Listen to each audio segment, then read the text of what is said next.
Cordial saludo, soy Jorge Mario Cuartas Herrera y les doy la bienvenida a un nuevo podcast de nuestro canal. Continuamos con la lectura del fascinante libro El espejismo de Dios de Richard Dawkins, esta vez la primera parte del capítulo primero denominado Un no creyente profundamente religioso. Dawkins relata la historia de su profesor de religión, quien en su juventud experimentó un encuentro revelador con la naturaleza mientras yacía en la hierba, entrando en contacto con bacterias y una multitud de vida microscópica. Esta experiencia lo llevó, nos dice, a interpretar el mundo en términos religiosos y eventualmente a convertirse en sacerdote. El autor contrasta esta experiencia con la suya, imaginando cómo habría sido él, maravillado por las estrellas y los misterios del universo, pero llegando a una conclusión completamente distinta en lugar de sucumbir a la religión.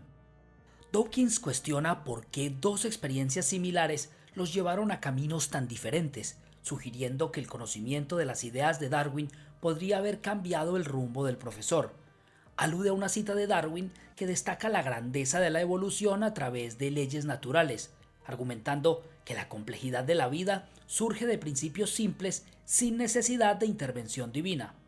Posteriormente, cita a Carl Sagan y Steven Weinberg para rechazar la noción de que él es profundamente religioso, resaltando la amplitud y objetividad de la ciencia sobre la religión y desmarcándose de cualquier connotación religiosa. Leamos en este punto uno de los apartes del capítulo que venimos estudiando, abro comillas. Carl Sagan, en punto azul pálido, escribió: ¿cómo es eso de que casi ninguna religión mayor ha mirado a la ciencia y concluido que esto es mejor de lo que habíamos pensado? El universo es mucho más grande de lo que dijeron nuestros profetas, más grandioso, más sutil, más elegante. En vez de eso ellas dicen: no, mi Dios es un pequeño Dios y yo quiero que permanezca de esa forma. Una religión vieja o nueva que enfatice la magnificencia del universo como ha sido revelada por la ciencia moderna podría ser capaz de obtener reservas de reverencia y asombro difícilmente explotadas por las creencias religiosas convencionales. Todos los libros de Sagan tocan los terminales nerviosos de la maravilla trascendente que la religión ha monopolizado durante los pasados siglos. Mis propios libros tienen la misma aspiración. Consecuentemente, escucho que me describen como un hombre profundamente religioso. Una estudiante estadounidense me escribió diciéndome que ella le había preguntado a su profesor si él tenía algún punto de vista sobre mí. Seguro, respondió él. Él está seguro de que la ciencia es incompatible con la religión, pero él se hincha en éxtasis sobre la naturaleza y el universo. Para mí eso es religión, pero ¿es religión la palabra correcta? Yo no pienso así. El físico y ateo ganador del premio Nobel, Steven Weinberg, resaltó el punto tan bien como cualquier otro en Sueños de una teoría final. Algunas personas tienen puntos de vista sobre Dios que son tan amplios y flexibles que es inevitable que ellos encuentren a Dios en donde quiera que ellas busquen por él. Uno escucha que se dice: Dios es lo definitivo, o Dios es nuestra mejor naturaleza, o Dios es el universo. Por supuesto, al igual que cualquier otra palabra, a Dios le podemos dar cualquier significado que queramos. Si usted quiere decir que Dios es energía, entonces usted puede encontrar a Dios en un trozo de carbón. Cierro comillas. Dawkins respalda la idea de Weinberg de que el término Dios debería reservarse para un creador sobrenatural y aborda malentendidos sobre la religión, como la interpretación errónea del final del libro Una breve historia del tiempo de Hawkins. Destaca las posturas ateas de figuras como Einstein y Godunov, a pesar de que puedan sonar religiosas. Además, analiza las interpretaciones de Einstein sobre la religión y critica el uso metafórico del término Dios que en ocasiones emplean los físicos, advirtiendo sobre las confusiones que esto puede generar. Posteriormente, Dawkins cuestiona si Einstein era teísta o panteísta, refutando la idea de que adhería a una creencia teísta.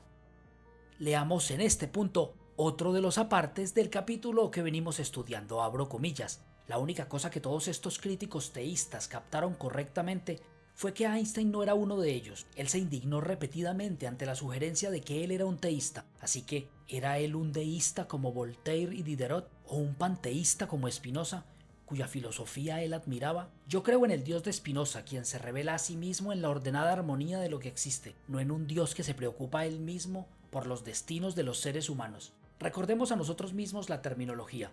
Un teísta cree en una inteligencia sobrenatural que, en añadidura a su principal trabajo de crear el universo en primer lugar, todavía está por ahí para supervisar e influenciar el subsiguiente destino de su creación inicial. En muchos sistemas de creencias teístas, la deidad está íntimamente involucrada en los asuntos humanos. Él responde plegarias, perdona o castiga pecados, interviene en el mundo haciendo milagros, se preocupa por las buenas y las malas acciones, y sabe cuándo nosotros las hacemos o hasta cuándo pensamos hacerlas. Un deísta también cree en una inteligencia sobrenatural, pero en cuyas actividades estuvieron confinadas en primer lugar a establecer las leyes que gobiernan el universo. El dios deísta nunca interviene después, y ciertamente no tiene un interés específico en los asuntos humanos. Los panteístas no creen en lo absoluto en un dios sobrenatural, sino que usan la palabra Dios como un sinónimo de no sobrenatural, de naturaleza, o del universo, o de legalidad que gobierna su funcionamiento. Los deístas se diferencian de los teístas en que su Dios no responde plegarias, no está interesado en los pecados o confesiones, no lee nuestros pensamientos y no interviene con caprichosos milagros. Los deístas se diferencian de los panteístas en que el Dios deísta es alguna forma de inteligencia cósmica, en vez del metafórico o poético sinónimo del panteísta para las leyes del universo. Cierro comillas. Para terminar nuestro podcast del día de hoy, digamos que Dawkins argumenta que tanto Einstein como otros físicos utilizan el término Dios de manera metafórica o poética, distante del Dios tradicional de las religiones organizadas. Critica el uso de esta terminología en contextos metafóricos, advirtiendo sobre la confusión que pueden generar al equiparar el Dios metafórico con el Dios religioso tradicional. Dawkins también menciona la obra La mente de Dios de Paul Davies, que parece oscilar entre el panteísmo y una forma de deísmo. Carl Sagan comparte una visión similar, sugiriendo que el término Dios puede interpretarse como las leyes físicas que rigen el universo. El autor concluye deseando que los físicos eviten usar el término Dios en un sentido metafórico, ya que este difiere significativamente del concepto religioso tradicional, y equipararlos deliberadamente sería lo que considera una traición intelectual. Hemos llegado al final del podcast del día de hoy, en el que nos ocupamos de la primera parte del capítulo primero del espejismo de Dios de Richard Dawkins.